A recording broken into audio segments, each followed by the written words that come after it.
Kita udah ngeliat yang hijau-hijau. Sekarang kita ngeliat yang putih-putih. Oh enggak mantap. Tinggal ya sore-sore lagi nyantai di sini. Tapi ini kita nggak sendirian. Kita talk with tokoh hari ini sama siapa coba? Nah, ini udah. Nah, langsung aja karena udah apa namanya dikenalin. Ini contoh yang baik ya guys. Jadi patuhi protokol kesehatan. Yang berhubungan Gimana? Nah, ini gimana Bang Arman? Alhamdulillah, puji Tuhan. Alhamdulillah sehat. Bang Arman, sebelum kita ngobrol ini ada aduh Bang ini anginnya kenceng banget ya Bang. Iya. Harusnya dikuncir nih kayak Bang Arman nih. Bang Arman, kita ada 3 pertanyaan cepat. Jadi Oke. Bang Arman harus jawabnya cepat. Cepat juga ya. Cepat. Namanya pertanyaan pertama kali. Langsung aja. Duluan kita. Kapan pertama kali gondrong? Oh, panjangan mana sih rambutnya? Jangan Bang Arman kayaknya. Oh, saya kalau rambut panjang itu dulu di Polda Metro pada saat tugas di unit pembunuhan dan penculikan. Tahun berapa itu? Itu awal 90-an. 90-an. Iya. Langsung. Sekarang lanjut lagi karena Sampai memang sekarang? ya karena sekarang ini kan jarang pakaian dinas.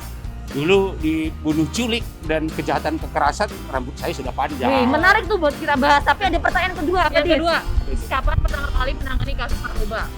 Nah, sebenarnya saya menangani kasus narkoba itu sebelum tugas di bagian narkotik. Itu Tahun? dulu kira-kira tahun awal 90 juga. Awal 90. Ya, itu dulu ada seorang artis lah yang kebetulan kita temukan korban meninggal. Siapa Sehingga saya dari unit pembunuhan yang nangani, bukan dari Bang narkotik. Arman, Iya. tapi ngobrol lanjutan nanti ada pertanyaan ketiga lagi yang soalnya. ketiga terakhir. Pertama kali diancam apa? Ancam apa nih? Kalau ancam fisik, wah udah lupa. banyak Tapi berarti kalau ya. Ancamannya kalau banyak berarti ancam dengan halus digoda-goda ya banyak. Wah, banyak juga. Godaannya banyak. Kayaknya menarik ini kalau kita kulik-kulik 3 Oke. pertanyaan itu. Langsung ngobrol-ngobrol aja ya. Tapi sambil duduk ya Bang ya. Oke. Cek tidak.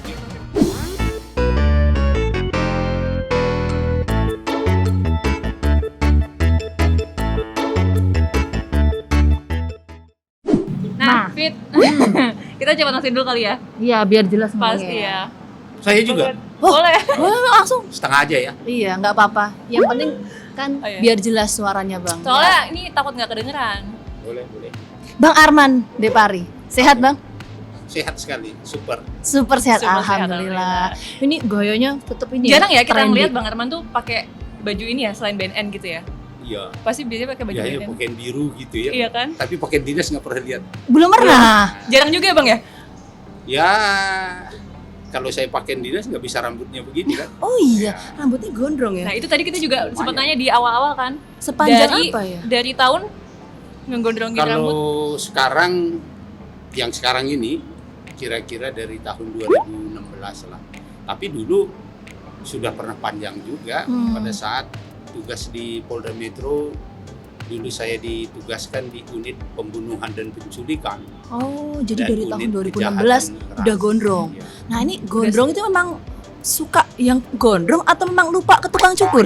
Bang Arman. Nah, itu kombinasi. Kombinasi. Tapi yang jelas, kalau dulu rambut saya pertama gondrong, terus kalau kita turun ke lapangan, itu memang lebih leluasa. Karena Karena kita kalau mengikuti seseorang, kita surveillance, itu sama sekali orang tidak Buat akan penyamaran. tahu. Karena dulu Buat namanya- penyamaran gitu, ya, Bang. Oh. Karena dulu namanya polisi, tentara itu kan identik dengan rambut cepak.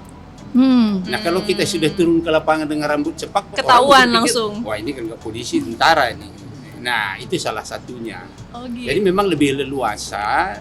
Masyarakat juga tidak tidak melihat kita sebagai orang yang berbeda dengan lingkungan. Ya, pokoknya buat penyamaran kalau lagi tugas lah kan gitu. Tapi gak Nah. ada yang marahin ya kalau rambut gondrong gini ya.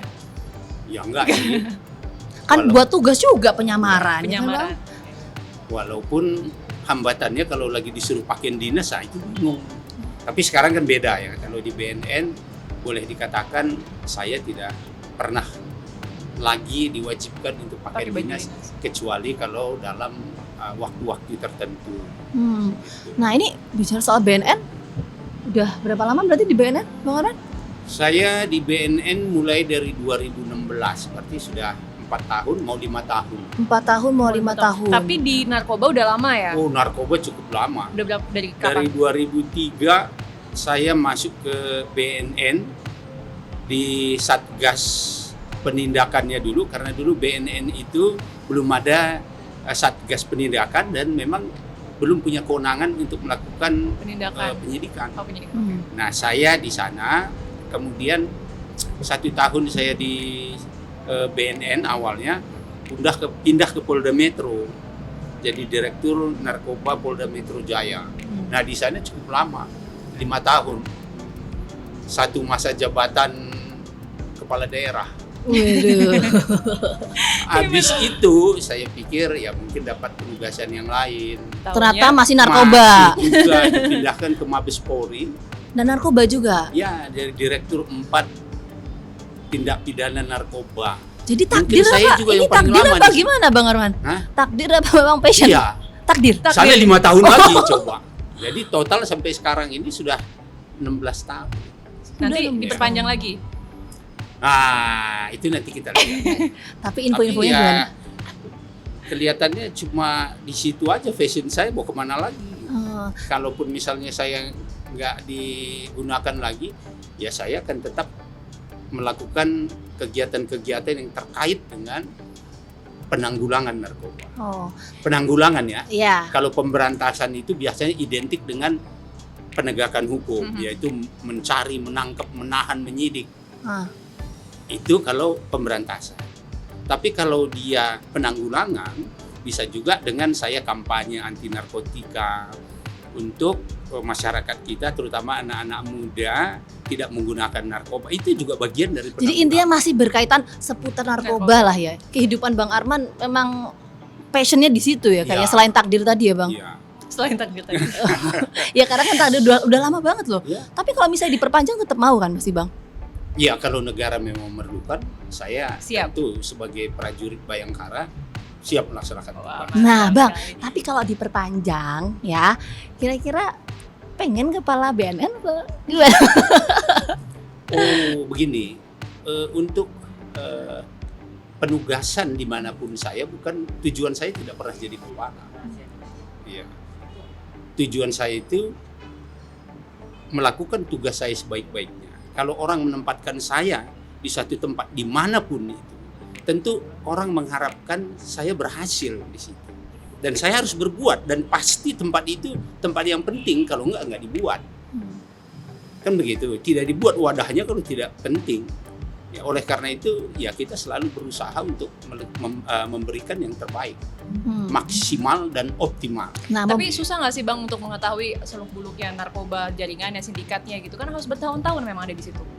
Ya, di narkotik ini kalau kita memang ingin mengetahui lebih dalam sindikat dan bagaimana mereka beroperasinya, bagaimana mereka merekrutnya, bagaimana mereka mempengaruhi para pengguna supaya marketnya tetap berjalan, memang memerlukan waktu yang panjang. Jadi itu Oleh tantangan karena tersendiri ya? Iya, oleh karena itu saya pun punya staff dulu di narkotik itu, rata-rata 5 tahun, 6 tahun. Kalau nggak ngerti. Pasti dibohongin. Pasti bohongin. Iya, belum lagi tantangan dari dalam. Apa itu Bang tantangannya dalam biasanya? Ya kan tidak semuanya bersih. Tidak semuanya bersih. Ya, dan tidak Gimana maksudnya semuanya tujuannya atau tidak semua motivasinya sama seperti kita untuk menghilangkan, memberantas, menghabiskan narkoba di Indonesia. Ada juga yang sekedar datang ke situ, dapat jabatan, tapi motivasinya tidak jelas. Bahkan mungkin ada juga yang kolusi, kong kali kong bermain itu ada, Bang? belakang dengan para sindikat. Itu Ya ada. ada, di mana-mana kan ada yang namanya Kayak disuap gitu untuk Iya, dari bandar ada tuh. narkotika, narkoba juga ada. Ada. Nah, Bang Arman pernah Bang ngalamin itu?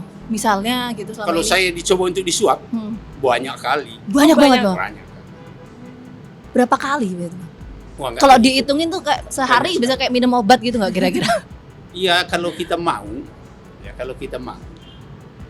setiap bulan saya bisa beli apartemen mewah di Jakarta. Wus.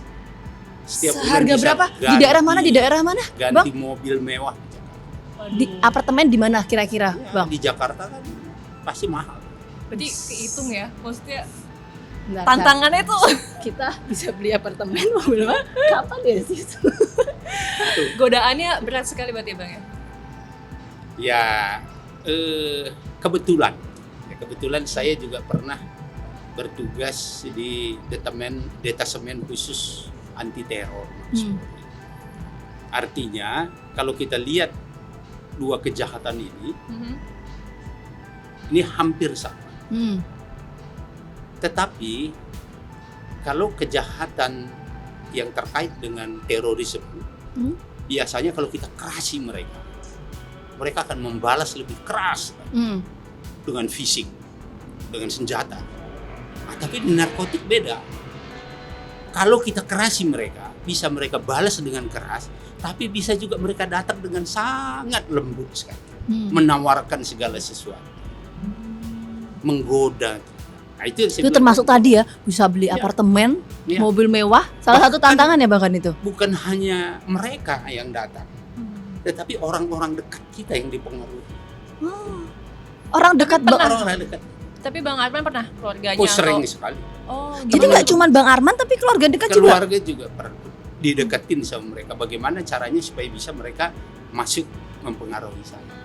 Tapi sampai di titik apa tahu kalau misalnya Saya memang sudah gariskan begitu. Saya tahu narkotika itu begitu. Tidak akan. Karena sekali saya masuk atau mengikuti keinginan mereka, saya akan tersandera di sana. ya. Karena itu selalu saya pegang. Makanya selama 15 tahun ini saya bisa bertahan di situ. Kalau enggak pasti di narkotik pada umumnya orang pada jungkir semua. Salut. Iya. Salut sama Bang Arman ya. belasan tahun masih bisa tetap Iya. konsisten untuk Ditawarin mobil, apartemen mewah. Kalau kamu di kira-kira Jakarta. Kalau aku kira-kira mikir Uang sih. cash. kalau saya nggak baru ini ada yang Bang Arman, nawarin kalau saya saya uang kira-kira Oh nggak iya. uang cash. Ya. Berapa Bang kalau boleh tahu? puluhan, Kepo. puluhan miliar. Puluhan miliar. Oke. Yang sedihnya dia bilang begini, kan Arman sebentar lagi mau pensiun, kok sombong sekali. Buat bekal Kasih pensiun aja. gitu maksudnya. Itu ada itu yang bicara sama saya dan mempengaruhi saya supaya saya meminta atau mendapatkan menerimanya. Pertanyaannya siapa Bang? Ya, dalam kasus yang sedang kita tangani. Itu apa jabatannya Bang?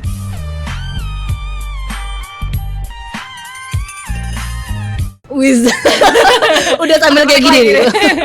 Ya, itu Apa? kira-kira begitu. Dari Itu kalau mana? ancaman Bang. yang saya bilang tadi yang non fisik. Ya. Kalau ancaman fisik juga ada. Oh, ada juga. Kalau di dalam negeri setelah saya pindah ke Mabes Polri sudah jarang. Dulu di Polda Metro itu sering sekali. Sering Masih banget. Polda Metro. Apa bentuk Setelah saya ancamannya, Bang Arman? Ancaman fisik. Iya, Seperti kayak- seperti apa? Termasuk kalau dulu seperti saya di luar negeri, saya pernah diancam juga oleh sindikat yang berasal dari Asia Selatan, Timur Tengah, orang-orang Iran terutama. Itu pernah juga mengancam saya. Itu yang waktu itu viral ya Bang, katanya sempat mau ditembak. Kamu yang mau nembak saya kan Bang Arman ngomong gitu ke tersangkanya. Oh iya, nah itu dulu Salah satunya ya. itu kaitannya dengan Oke. sindikat ini. Memang Tapi waktu kalau itu dia yang ngapain? mau menembak kita itu memang dia sudah sempat mengambil senjata, Heeh. merebut senjata anggota, kemudian mengarahkan ke kita. Tetapi untungnya senjata itu tidak meledak. Kok bisa nggak meledak? Itu saya juga. Tapi tidak aktif tahu. maksudnya senjatanya. Senjatanya aktif, tidak ada kerusakan, tidak ada gangguan. Nah itu sindikat Iran. Kebetulan yang waktu itu mau menembak kita itu adalah orang Somali. Somalia. Nah itu saya ingat betul ketika itu setelah kita tangkap, kita istirahat karena itu di pinggir pantai. Kemudian tahanannya sudah kita amankan di suatu ruangan, kita borgol karena itu operasinya di laut, anggota sambil membersihkan senjata. Oke. Tiba-tiba orang ini mematahkan borgol, merebut senjata. Senjata itu padahal senjata otomatis. Waktu itu senjata yang kita miliki itu adalah salah satu senjata serbu terbaik di dunia. Itu sudah Oke. diarahkan, tapi tidak meledak. Kok bisa ya? Pertanyaannya kok bisa ya? Ya, Hebat. kalau bilang itu adalah mukjizat, saya Iya, percaya itu. Karena ada hal yang unik waktu itu. Karena itu pagi hari kira-kira jam 6 baru matahari baru mulai terang Terbit. gitu ya. Saya bangun, saya pergi keluar. Saya bilang, coba saya lihat anak-anak lagi ngapain. Saya lihat ke dalam, terus saya lihat seperti tadi itu, udah tahanannya dipisah, diborgol, anggota jaga sambil bersih-bersihkan senjata, saya pikir aman. Udah, tapi kok perasaan saya kurang begitu nyaman. Begitu di luar, karena itu pantai di daerah ujung genteng sana. Begitu sampai di luar saya berdoa, terima kasih. Operasi sudah jalan. Oh, tiba-tiba itu tadi teriak-teriak bahwa yang bersangkutan ini, yang orang Somali ini sudah ngambil senjata. Udah mau menembakkan itu? Itu sudah nembakkan, tapi tidak meledak. Bisa dikatakan mukjizat juga ya Bang ya? Bisa dikatakan mukjizat juga itu. Nah, itu yang saya bilang. Tapi banyak banget ancaman-ancaman gitu. Bang Arman nggak takut gitu selama belasan tahun menghadapi Ya, bandar saya kira takut sih enggak ya. Kalau saya sih enggak takut. Saya justru khawatir kalau anggota saya yang terkena. Karena itu pasti sudah diprediksi sebelumnya sama Bang Arman ya, ketika menjalani tugas ini resikonya seperti itu. Itulah tugas kita sebagai pimpinan di lapangan untuk memastikan apa yang kita lakukan ini sesuai dengan aturan dan prosedur. Kenapa? Ketika kita menugaskan anggota kita ke wilayah-wilayah yang tantangannya berat, terutama berisiko terhadap keselamatan, bahkan nyawa, nah ini harus kita betul-betul hati-hati. Kenapa? Karena tanggung jawab saya sebagai pimpinannya harus mengembalikan mereka ini ke keluarganya dalam keadaan sehat, selamat. Nah, termasuk juga Bang Arman kan harus kembali ke keluarga dalam keadaan sehat dan juga aman. Tapi kalau ancaman ke keluarga itu sempat ada nggak Bang Arman? Dulu sih ada, tapi saya tidak pernah diberitahu. Belakangan baru ada disampaikan ketika dulu anak-anak tidak sekolah. Saya tanya, kenapa tidak sekolah? Nah, ternyata ada rasa ketakutan dan ada rasa intimidasi walaupun tidak jelas. Usia berapa waktu itu anak-anak Bang Arman? Masih SMP dan SD lah. Itu Ya tahun Allah, 2000. masih kecil banget itu. Berarti itu langsung, maksudnya ininya langsung mereka dihadapkan langsung oleh ancaman itu atau gimana maksudnya? Bentuk intimidasinya Bentuk seperti apa sih Bang intimidasinya. Arman gitu? Saya tidak pernah diceritakan. Oh, nggak pernah Saya cerita. tidak bisa disampaikan, mungkin untuk menjaga saya supaya tidak khawatir di luar dan sudah tidak perlu dipikirkan di rumah gitu. Nah itu sampai nggak berani sekolah, nggak berani keluar rumah, itu berlangsung Bukan berapa tidak lama? berani. Anak-anak sih tidak tahu, cuma oleh almarhum istri saya Iya. itu memang tidak dikasih gitu. Oke, dan itu berlangsung berapa lama Bang Arman? Ketika di Polda Metro itu paling banyak sampai beberapa saat dan beberapa tahun di Mabes Polri. Setelah itu sudah ada. Sampai sekarang hampir tidak ada lagi. Tapi sekarang sudah aktivitas seperti biasa anak-anak ya? Ya sudah Bang, pada besar. Udah usia Itu berapa 15 sekarang? tahun yang lalu. Oh, udah 15 tahun yang lalu. Ya. Usia berapa sekarang anak-anak Bang Arman? Anak ada 22 22. nomor 1. Selisih berapa tahun sama kita? Aku 25, Beda dikit. 26. Oh berapa? 25. 25. Cowok apa cewek Bang Arman? Cowok. Cowok. Aduh, ini kebetulan sebelah saya. Jadi Kan promosi ya. memang Jadi pantas promosi. dengan anak-anak saya. Oh iya. Ya enggak, tapi itu nanti kita ngobrolin Bang. Tapi luar gini, Ntar lagi pantas Di luar cucu ini. saya loh. Bang Arman, saya membayangkan loh, jadi Bang Arman bertugas, jadi Bang Arman harus Risiko tinggi. resikonya tinggi, mengorbankan keselamatan sendiri, bahkan keluarga yang psikologisnya bisa sampai seperti itu loh Bang. Ya itu bukan mengorbankan, karena memang itu yang menjadi tugas kita. Dan kita memang dilatihkan untuk itu. Kita belajar, berlatih di akademi dulu ya memang harus siap. Secara fisik saya tidak begitu khawatir. Ancaman-ancaman fisik itu kan bisa kita lihat.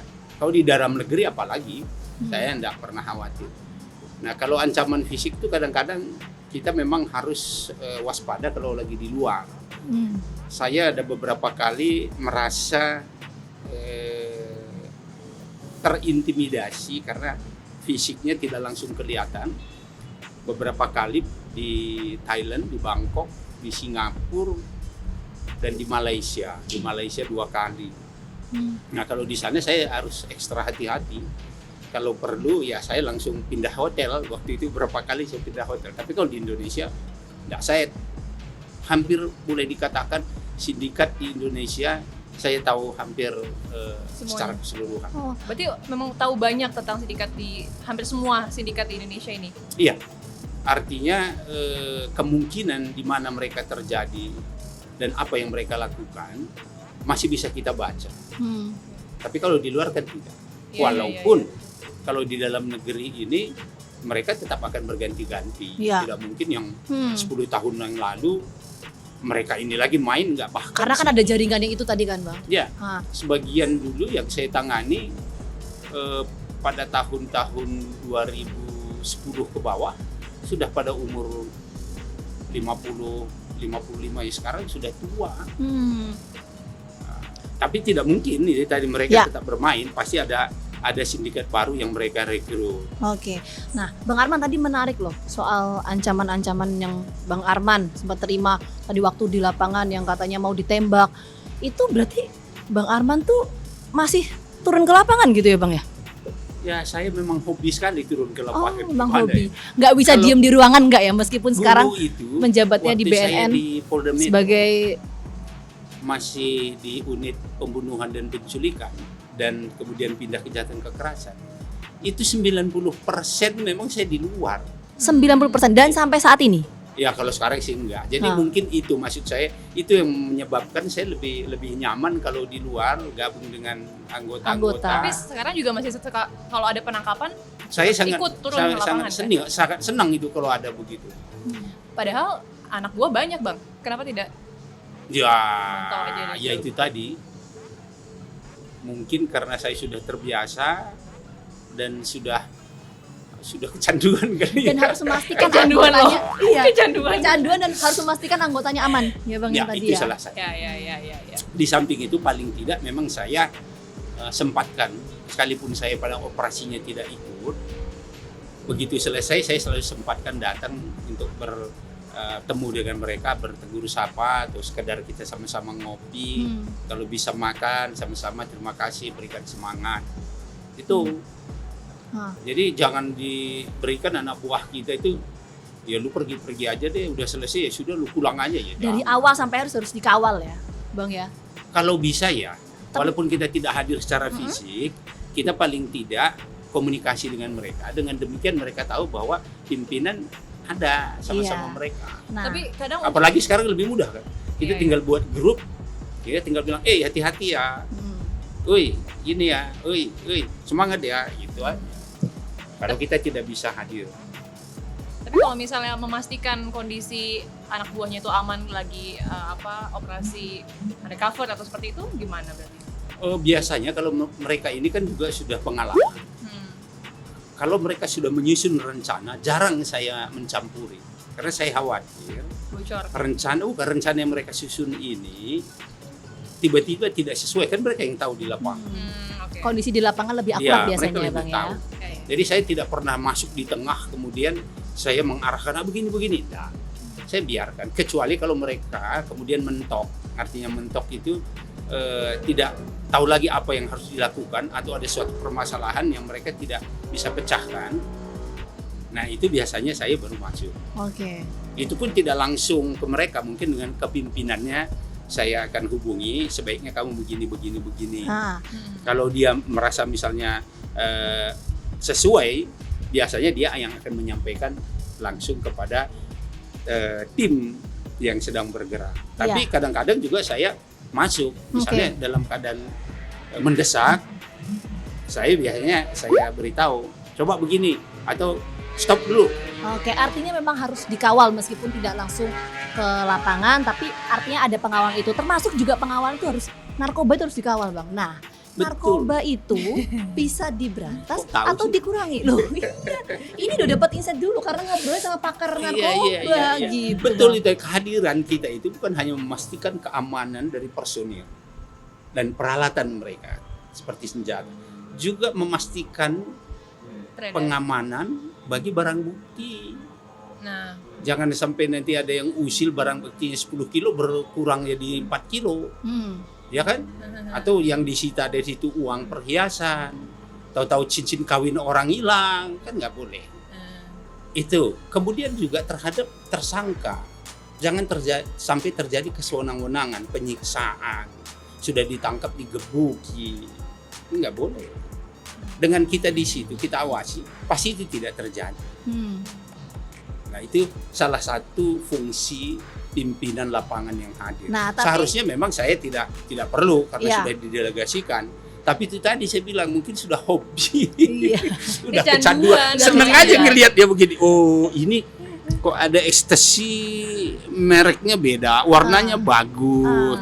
Kok ada yang pink, ada yang orange.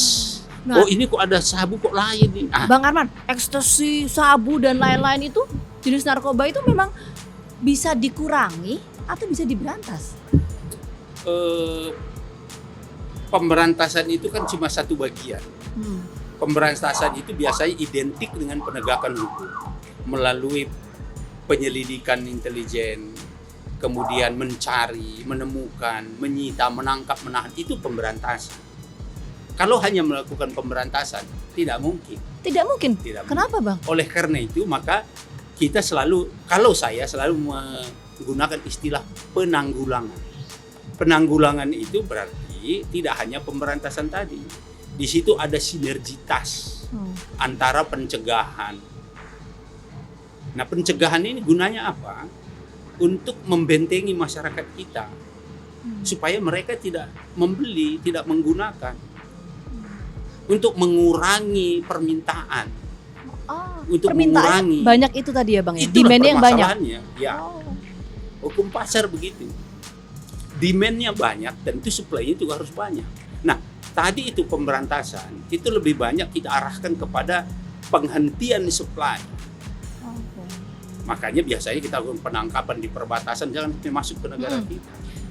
berarti sampai benar-benar nol habis itu tidak bisa? Tidak.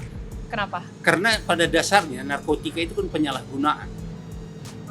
Kita memerlukan narkotika, baik dari ilmu pengetahuan maupun segi kesehatan. Nah, kalau ini habis ketika kita memerlukan obat bius, painkiller, dari mana kalau tidak ada lagi? Itu kan narkotika. Tapi maksudnya penyalahgunaannya itu, Bang Ya, Arman. penyalahgunaan Apakah ini. bisa diartikan tidak bisa nol gitu loh? Untuk Eh, penyalahgunaan yang kita titik beratkan di iya. sini gitu, Bang. Karena dia penyalahgunaan di seluruh dunia itu pasti ada. Oleh karena itu biasanya negara yang dianggap aman, bebas dari narkotik bukan berarti nol, tetapi kalau dia di bawah 1% penggunanya dibandingkan dengan jumlah penduduk, itu dianggap di bawah kontrol. Oke. Nah, kalau Indonesia sekarang kondisinya, Bang? Nah, beberapa tahun yang lalu 2016, 2014 itu sudah 2,2%. Nah, itu sudah berbahaya Berarti bahaya tuh hitungannya, Bang, karena berarti. kesepakatan internasional biasanya kalau sudah di atas 2% penggunanya dibandingkan dengan jumlah penduduk, itu yang disebut dengan prevalensi. Di atas 2% itu sudah masuk kategori berbahaya. Oleh karena itu Pak Jokowi, presiden kita, menyampaikan salah satu argumennya adalah banyaknya pengguna. Dilihat dari prevalensinya tadi, karena dia sudah di atas 2,2%. 2,2% itu kalau dijumlahkan itu hampir sama dengan 4 sampai 4,5 juta Jiwa. jiwa. Itu tahun berapa tadi, Bang? Tahun 2014 sampai 2017. Kalau itu- sekarang? Sekarang sudah turun kalau tidak salah 1,7%. Itu Itu kira-kira 3,5 3.500.000 Tapi masih Sedikit. angkanya masih banyak, Masih tinggi. tergolongnya tinggi. Nah itu Masih tinggi. dengan pengguna yang sebanyak itu sebenarnya supply dan narkoba-narkoba yang masuk ke Indonesia itu dari mana aja Bang? Nah, Biasanya. kalau narkotika alami itu biasanya yang paling banyak adalah kokain, Oke. kemudian heroin, ganja. Itu yang alami. Nah, di Indonesia yang paling banyak itu ganja. Nah, itu memang produksinya di dalam negeri sendiri, terutama Oke. wilayah Aceh dan wilayah Tanaman-tanaman Sumatera. itu ya, Bang, Karena ya? bisa ditumbuhin sendiri. Ya. Nah, untuk heroin itu dulu banyak berasal dari segitiga emas atau biasa kita sebut dengan Golden Triangle, negara Laos, Thailand, dan Myanmar. Kemudian sebagian lagi dari daerah Pakistan, Afghanistan, dan Iran. Nah, itu biasa kita sebut dengan negara bulan sabit atau Golden Crescent.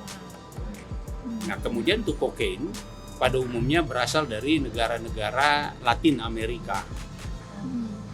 Karena itu yang dibuat sendiri ya? Itu yang Itu tumbuh, yang tumbuh. yang Itu alami. kan alami. Nah, yang sekarang Kalau paling yang- banyak ini adalah narkotika jenis sintetik. Nah, Itu buatan. Itu biasanya dari Itu paling India. banyak ya sekarang di sini. Banyak sekali. Dari mana itu? Di dunia itu ada sekitar 800 jenis. 800 jenis. Ya, di Indonesia sudah ada 74 yang masuk. Yang kita identifikasi ketemu. Bisa jadi yang tidak ketemu ketahuan. banyak. Ya. Nah, kalau yang tadi saya sebutkan narkotik jenis sintetik ini juga banyak. Dulu pertama kita kenal sabu dan ekstasi itu berasal dari China mainland banyak, terutama sabu. Nah, kemudian saya lihat dari kebijaksanaan pemerintah setempat juga cukup keras sehingga mereka tidak nyaman lagi untuk memproduksi di sana. Nah, mereka ini berpindah ke negara yang saya sebut tadi, segitiga emas itu. Segitiga emas. Myanmar, Laos, dan Thailand itu. Nah, dari situlah paling banyak diproduksi jenis ATS. ATS itu amfetamin type simultan. Nah, itulah narkotik sintetik yang biasa kita sebut dengan sabu dan ekstasi. Nah, itu termasuk juga paling banyak katanya dari Timur Tengah, bener ya? Ya, Bang itu Arman? dari Iran Itu tepatnya dari Iran. sebenarnya. Ya, di sana juga pernah banyak sekali yang mengirimkan narkotikanya, terutama jenis sabu, ke Indonesia melalui kurir-kurir yang mereka rekrut. Nah, ini sindikat yang bekerja di sana itu sindikat dari Afghanistan, Pakistan, dan Iran. Nah, beberapa kali operasi kita lakukan bahkan sampai dengan penindakan yang cukup keras. Mereka sempat terhenti. Nah, kalau kita lihat mulai dari tahun 2010 sampai 2014 itu hampir tiap hari kita menangkap mereka ini. Dulu kita sebut Hampir tiap hari ya? hampir tiap hari. Wes, Dulu udah kayak dunia minum obat internasional, ya. ya, dunia internasional menyebut mereka ini adalah Iranian Syndicate. Iranian sedikit. Iya, itu tiap hari setelah kita lakukan penindakan yang keras dan selalu kita berkoordinasi dengan negara-negara yang saya sebut tadi, akhirnya hilang. Tapi sekarang muncul lagi. Itulah yang kemarin, yang tontonan ketangkap itu. Itu sindikatnya sindikat Iran. Dan mereka selalu tidak mau menyebut mereka sindikat Iran. Tapi- Mereka menyebut sindikat dari Timur Tengah. Oh, dan sasarannya selalu Indonesia kebanyakan, bener? Ya, Kenapa, permasalahannya tadi. Karena itu demand-nya itu Demand-nya. tinggi. Jadi memang sekarang ini banyak sekali pertanyaan.